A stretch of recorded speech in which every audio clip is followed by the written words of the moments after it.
Kenya is rewriting its story, not as a nation waiting for aid, but as a country building its own future with a $30 billion infrastructure revolution.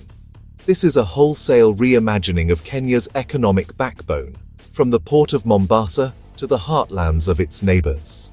The standard gauge railway is expanding westward, and the LAPSSET corridor is carving a new trade route to South Sudan and Ethiopia. These projects are interlocking pieces of a grand strategy to make Kenya the gateway to East and Central Africa. In energy, geothermal now powers nearly half the grid, and electricity access has soared from 25% to over 75% in just a decade. Kenya's new highways and railways are designed to slash transport times and costs for the entire region. It's a bold bet.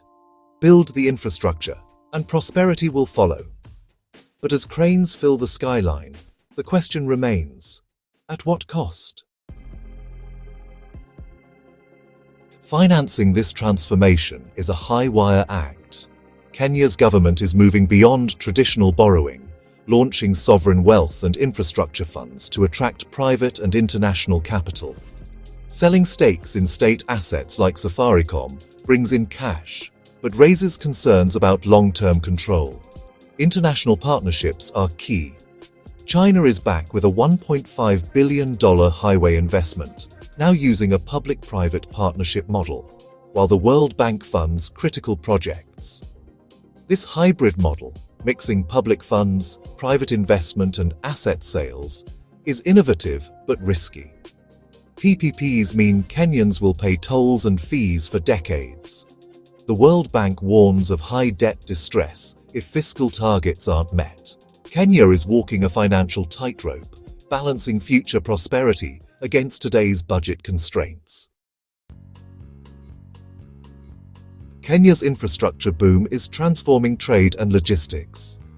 Upgraded highways and the SGR have slashed transport costs and delivery times, making Kenyan ports the region's top entry point. Special economic zones are attracting investment, aiming to create a cycle of growth and job creation.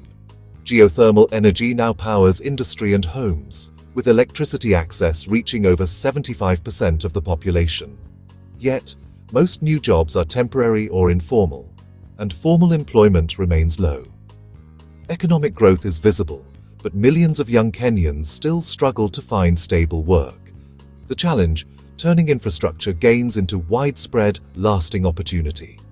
The gap between national ambition and individual opportunity remains stubbornly wide. Progress comes at a human cost. Land acquisition for new railways and highways has displaced families, sparking disputes and resentment. Protests erupted in 2025, driven by youth frustrated with rising living costs and a sense of exclusion from the benefits of mega projects.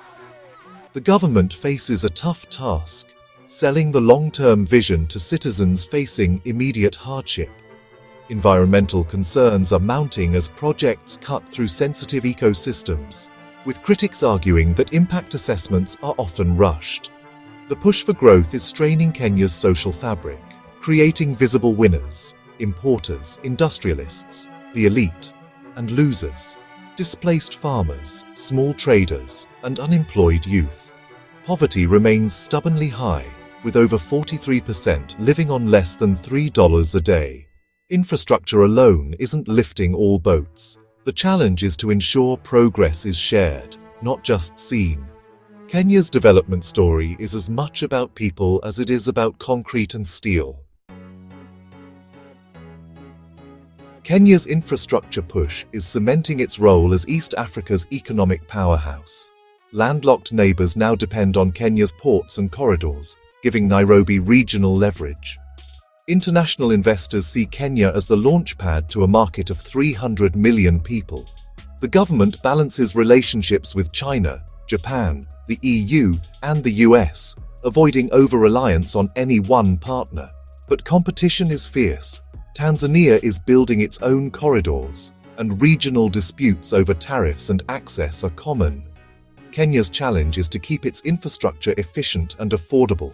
proving itself as the best partner for regional prosperity. The race for dominance is on. Kenya must do more than build, it must lead. Kenya's infrastructure is built on debt, and managing it is the country's biggest challenge. High public debt means less money for services like health and education. The government is pivoting to fiscal prudence, using sovereign funds, selling assets, and committing to IMF-backed reforms. But austerity is unpopular, fueling protests as citizens feel squeezed by taxes and stagnant services. The gamble that new infrastructure will drive enough growth to pay down debt. If growth stalls, the debt could become overwhelming. Kenya is racing against time, balancing ambition with fiscal reality. The world is watching to see if this gamble pays off. Kenya's infrastructure revolution has clear winners: big business, foreign investors, and the state itself. But rural communities, urban youth, and the working poor often bear the costs, facing displacement and high living expenses. Social inequality is growing, and the benefits of progress aren't reaching everyone.